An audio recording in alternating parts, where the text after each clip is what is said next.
Ms. Carla. I'm Mary Gingo, Bainbridge College nursing instructor. I'm here to talk to you a little bit about your previous cardiac history and do a cardiovascular assessment. Could you please tell me your full name and your date of birth? And I have something that's printed with her name and date of birth, and I'm going to look at her wristband while she tells me. Your full name, please? Carla Watley. All right, and your date of birth? 5/14/80. Okay, great. Thank you. All right. So now I want to know if she has any cardiovascular history. So can you tell me a little bit about your past medical history? What brought you into the hospital today? I'm having Chest pain? Yep. And how long have you been having chest pain? About 2 weeks? Okay. And what does it feel like when you Feels have like somebody's sitting on my chest. All right. And when did this chest pain start? Were you resting? Were you doing something? Were you actively working outside or in the house? Or how did it actually start? I was cutting hair. You were cutting hair, okay. And then all of a sudden this chest pain came on, like somebody sitting on your chest. And did you have any other symptoms? Did you break out in a sweat? Did you get short of breath? Did you have numbness or tingling in your arms or legs? Broke out in sweat. You did? Okay. And how long did that last, that chest pain? About 15 minutes? Okay. And did it go away when you did anything in particular? Did you notice anything that you did relieved it, or did you call 911 when you were there and you had that chest pain? No, you didn't think you did. But you sat down because you got scared, and guess what? It went away. Yeah. And then over the 2 weeks, you noticed it kept coming back and more frequently, and it didn't go away as easy, so you got scared and you decided to see your doctor. Okay. Do you have does your mother or father, sisters or brothers, anybody in the immediate family have any history of cardiac problems? No high blood pressure? Your dad does, okay. Nobody's ever had a heart attack? No angina, something they call angina? Okay. So just go into the history as much as you can and establish, where the patient's coming from and what's been going on. So the first thing we're going to do is establish if she has a bruit. So I'm going to put the bed up, and what I'm going to do is I'm going to listen to each side of your neck to your carotid arteries.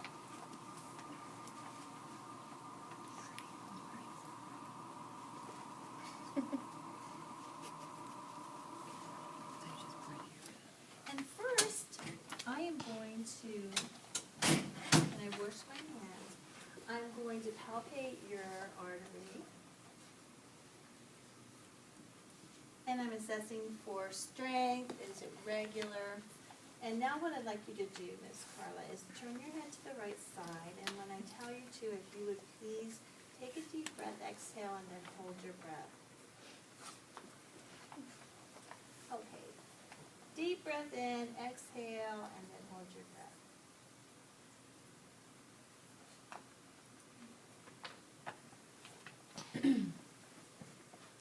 Okay, you can breathe.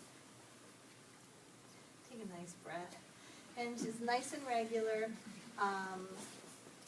no bruit.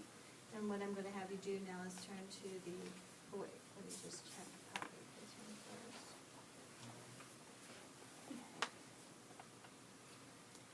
Okay, deep breath, blow it out, and hold it.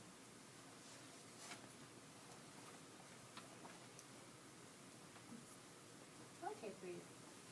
Very good. All right, so she has no bruit. It's nice regular carotid pulse, good volume. That would be a 2+. And now the next thing I want to do is inspect for jugular veins or distension while the patient is in a semi-Fowler's position. So semi-Fowler's is a 45-degree head of the bed up. So remember, I looked under here to assess my degrees.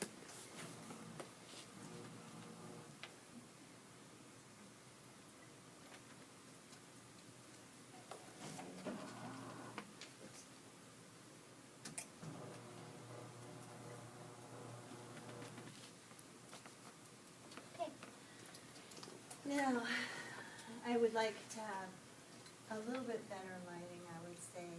But I'm just going to look, we're not going to be measuring for jugular venous distension, but I'm certainly looking to see if I see any internal jugular venous distension or external jugular venous distension in the right side of the neck, and I do not. Alright. Now I'm going to inspect the precordium for presence of abnormal pulsation. So we're not going to examine her on video, but I would, if she had a patient gown on, I would expose her precordium and visually inspect all areas, which was aortic, pulmonic, tricuspid, and mitral, to see if there were any unusual pulsations. And so we just need to say that at checkoff? Yeah, I think that would be fine. Is that fine with you, Mrs. Rosar? Just let them know Just that we say know the where you're location checking. Yes, of that's all fine. the, Okay, and the same with palpating. You know, we would say that I'm gonna palpate in the second intercostal space, right sternal border for the aortic, second intercostal space, left sternal border for the pulmonic, fourth to fifth intercostal space, left sternal border for tricuspid, and fifth intercostal space, midclavicular line for mitral. Okay, now I'm going to auscultate heart sounds in all anatomic sites, listening for S1, S2, and any abnormal sounds. I would do this flat, semifowlers, and left lateral position. Mrs. Mears, do we have to have them go flat, semifowlers, and lateral for all of our Let me look at the paper. precordial heart sounds? What did she say? She's looking. Oh, She's looking at the Okay. sheet. but remember, you're gonna listen with your, I'm fine with them diaphragm to all saying it, are areas you first. fine with them saying it? Miss Jane, go. She's talking. Go ahead. She's talking, Ms. Mears. She said She didn't hear you, Ms. Mears. Are you fine with them saying that? Yes, I would be better with them saying that, because if they have to do that every position, they'll be in here for forever. Mm-hmm. So, just have them listen to heart sounds in the semifowlers position. How's that sound? Sounds good for me. Okay. So I'm gonna listen with the flat, the diaphragm.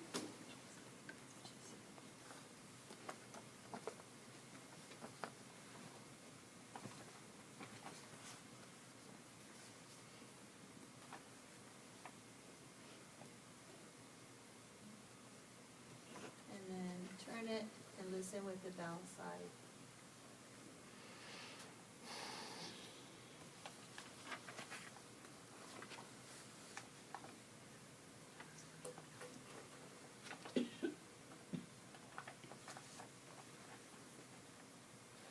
Now, what we are gonna have you guys do is pair up females only with females and males only with males, so that we can, listen very carefully to the heart sounds, okay? We have 3 in this class, males. 3. who can't You fit. get it We'll put twice. you guys all together. We'll put you guys all together then, how's that sound? Then I'm gonna check peripheral circulation. I'm inspecting her arms. I'll start with her arms, looking for, you know, their skin, the color, the feel, if there's any edema, cap refill.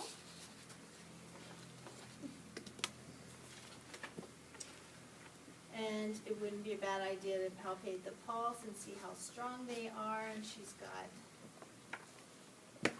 +2 pulse in her radial here, and check her radial over here. Same, check your brachial, check your cap refill on the other side as well. And then we're going to also do her feet. So you would come in, take your shoes off, your socks off when you guys come in. Check the lower extremities for color. Turgor. Do you guys know how to assess turgor? Skin turgor? Okay, it's just you're gonna take the tissue and you're gonna pinch it up like this. If it stays tented, they're their skin turgor is decreased. If it's elastic and it goes right back to its original position, then it's good, there's no problem.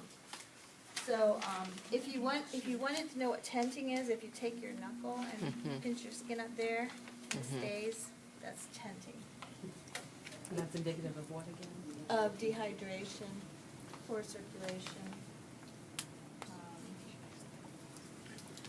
So we're gonna do the same thing in the feet, and what pulses do we check in the feet? Dorsal and the posterior. Right, dorsalis pedis Yes. and posterior tibial. You also go and inspect capillary fill on your lower extremities. Look for the pattern of hair, you know, if it's normal, it's not lagging. Shave, Where we please. shave them. Yeah, don't shave, so we know. Yeah. No, kidding. Not if you're always All right. That's mixed up. And then we're gonna say document your findings. Before you leave the side of the bed, ask the patient if there's anything else you can do to help them. You give them the call bell. Make sure your bed is in the low position and side rails are up.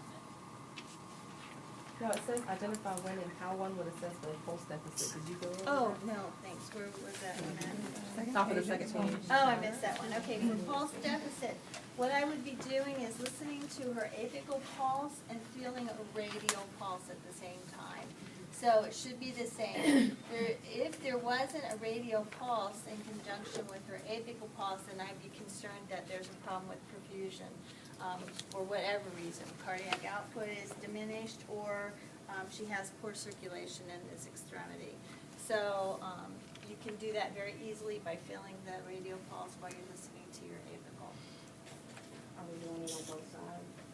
Yes, go ahead and do it on both sides.